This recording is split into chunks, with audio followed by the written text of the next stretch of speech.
Good morning from New York City. What's on my mind this morning is facing your fears and new beginnings. It's pretty obvious this is what's on my mind because I'm facing my own fears and embarking on this new adventure to leave New York for 5 months in less than 2 weeks at this point.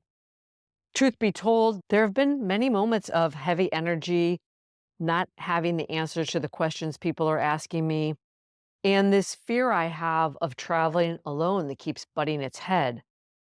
It's really interesting because my friends always say, "What do you mean you're afraid of traveling alone? You travel alone all the time." And it's true. I go to Europe regularly all alone. I've been doing it for 20 years. Yet when I go to Spain or Italy, for example, I have a whole history there and many, many dear friends.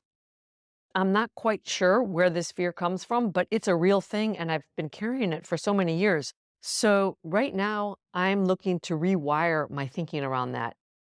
I'm sure you've heard the sequence of your thoughts determine your feelings determine your actions, and your actions determine your results. We all know that.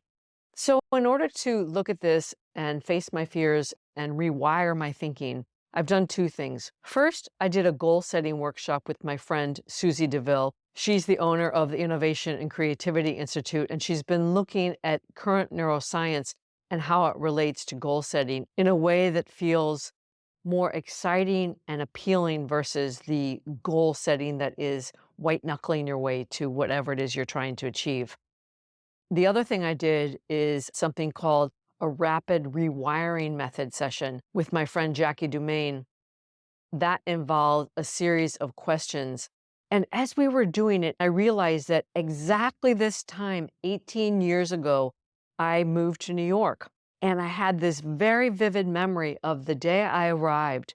It was a rainy Saturday night. It was dark, and I was in a yellow cab. And I remember looking up at the lights of New York, feeling so excited about this new life I was creating for myself, and feeling so proud of myself that I had faced my fear and come to New York all alone to embark on a new life, a new job, a new apartment in a place I had only ever visited as a tourist.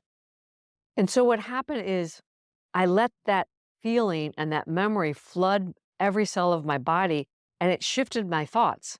I started thinking about this adventure that I'm embarking on in a way that flooded out the negative, heavy energy around all these questions people are asking me. Where am I going? What am I doing? And the fact of the matter is, I don't have the answer. I don't know. And that is how I'm challenging myself. And it's part of my adventure. Yet the negative thoughts were creeping in, and I've been feeling anxious over the last couple days.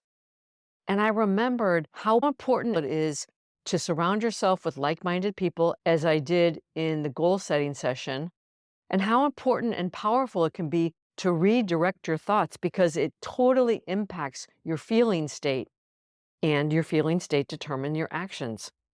So it's thought, feeling, action, result. And it's very powerful to take that bull by the horns.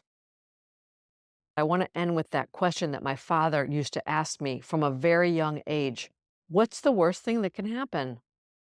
Often when you take the time to unpack that question, it can really open the floodgates. So I'll leave you with that thought today. What's the worst thing that can happen? Until next time, from my heart to yours.